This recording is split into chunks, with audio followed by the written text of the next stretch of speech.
Hey guys, what's going on? This is Travis P11. I want to welcome you back to the channel. I'm not at my usual filming location. We were out of town this weekend and we were visiting family. And if this rifle here looks somewhat familiar to you, it should. It is a Bear Creek Arsenal AR-15. And it's not my rifle, it's actually my stepfather's. He's slowly been doing some modifications to it. And what we're going to show you is just some footage of us sighting it in at 50 yards. Unfortunately, at the family location out of town, we were not able to sight beyond 50 yards because of property lines and so on. But we were just using the Magpul MOE backup iron sights, getting it sighted in for them. And we shot some pretty good groups, as you're going to see in the video, at 50 yards. And we've had great luck with this rifle so far. I've had great luck with mine. I'm 600 rounds in on mine with no problems. My stepdad's got, what are we at? Probably 200 or so through this one, which is nothing. It's barely broken in.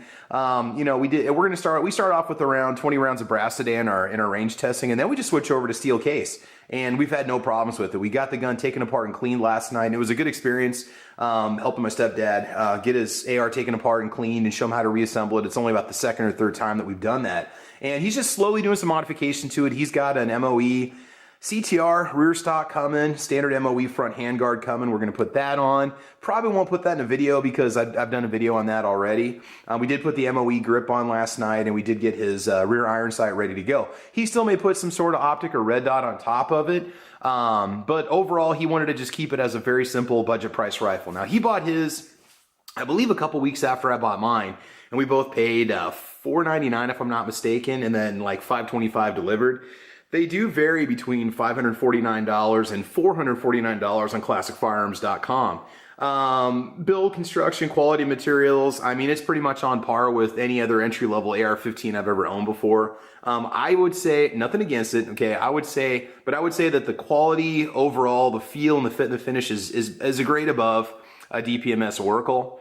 And I mean, I owned an Oracle for years and I loved it, but just the coatings feel a little more durable, the overall finish, I don't know what it is. There's just something about it. It does have a different profile barrel, whereas your Oracle has the pencil profile barrel. This has got your standard M4, what is that? So you can attach the grenade launcher or whatever up in the front. That's what that cutout is. But anyway, yeah, so we're going to go ahead and roll the footage here. You're going to see us shooting at 50 yards. And then afterwards, my stepdad and I went inside and just had a little discussion about the gun, you know, what he liked about it, what his plans were for it, and so on. Because he's not new to firearms, but this is his first AR. And he's only taken it and shot it a few times. And it's interesting to get, you know, the attitude and opinion and feelings of somebody who's new to the sport, who's new to the idea of shooting a firearm like this. And so anyway, we'll go ahead and roll that range footage for you. It was windy as heck, so we're just gonna have some music playing while we're shooting.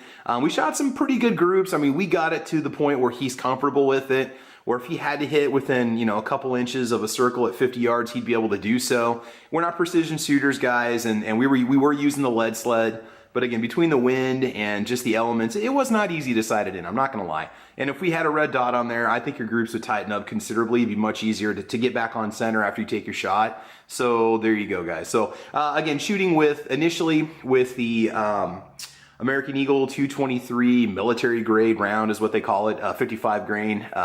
223 Remington round, and then we'll be switching over just to the 55 grain steel case Tula, which we like to use just kind of as our burner practice ammo, you know, nothing fancy. So all right, we will go ahead and roll that footage for you, then afterwards we got the little discussion on the firearm and we'll move on from there. So there you go, guys. All right, thanks for watching. Here's that range footage.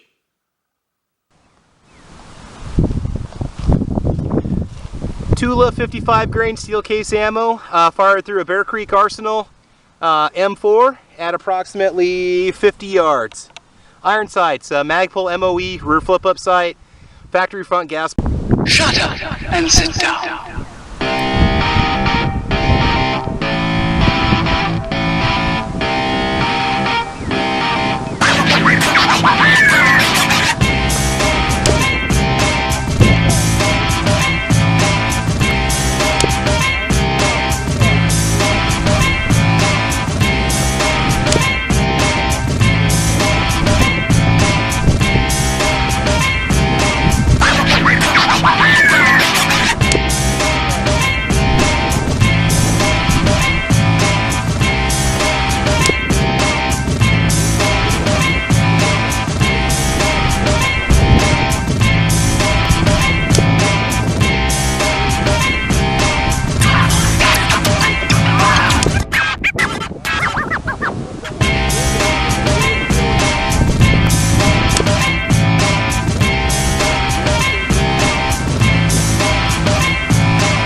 Okay, guys, we just need to tweak the sights a little bit more.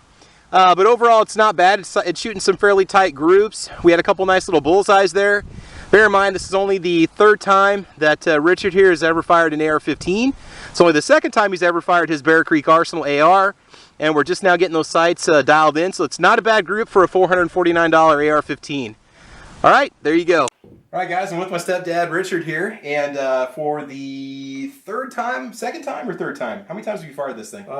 Be second time. Second time we've taken it out. We decided to go ahead and get it sighted in. We used the Caldwell lead sled, and we were using the iron sights, and we installed an MOE flip-up rear iron sight on it. So, again, this is an awesome budget-priced rifle. You've seen my own videos on my own Bear Creek. Rich here went out and bought one of his own, and so we got it all set up. Basically got it dialed in for 50 yards. We're not at the usual range today while filming this, so that's why we couldn't take it out to 100 like we usually do. But what are your impressions of the Bear Creek AR? What do you think about it? I love it. It's cheap. It's good. Do we have any problems with misfiring or none. And we started off, we were doing brass. Yeah. Initially, we were shooting the American Eagle 223 military grade, comes in the green box at Walmart ammo, and then we switched over to Tula. And I fired close to 500 rounds of Tula through my own Bear Creek. This one's got about 50, 60. No, we did more than that. We did about 100 rounds the first time we took it out just to get it burned in. You might have saw Rich here taking his opening shots with it in an older video that we did.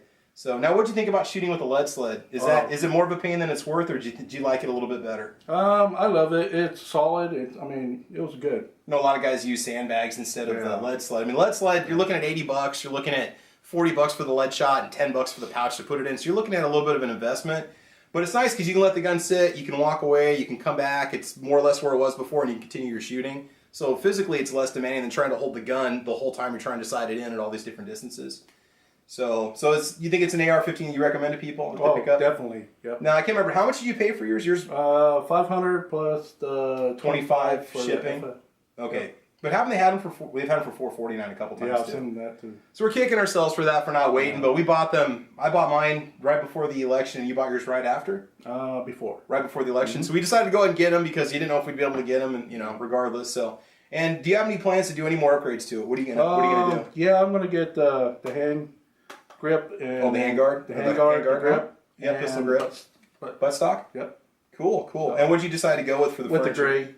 The stealth gray. What company? Magpul. Magpul. Okay, so we got Magpul MOE coming, and it's going to dress it up a little bit. I've got the olive drab on mine. He wanted to go with the stealth gray. They both look cool. He's already got the stealth gray sight going on, so you might as well get the parts to match with it. That's right. But again, if anybody's ever, I know some guys complain about problems with their Bear Creek ARs. If you read the reviews, there's a couple of reviews where somebody said I had a problem with an extractor, or I had problems with this or problems with that. You can always, it's going to happen. I've had guns that have had problems before. In fact, I've got some issues. I'm dealing with one pistol right now. And so the guns are not their machines, they're tools, and so they do sometimes have a tendency to have issues. But so overall, I mean, you're happy with it, no problems? Oh, great. Yep. Cool. I love it. Cool. Sounds good. So, all right, guys. I want to thank you for joining us today. We just went ahead and did a little sight-in with just kind of a box stock Bear Creek Arsenal AR. So we got a budget price stock. We were firing budget price ammo, Tula, and then we just have a simple iron sight on the back. And did I ask you, are you going to add a dot sight at some point in the future? Do you want to or not? Maybe. Yeah. Maybe add something on there? In the future. Cool. Yeah. All right, guys, so thanks for joining us today. That's all we have, and please stay tuned. We got a lot more videos coming up for you. Thanks a lot.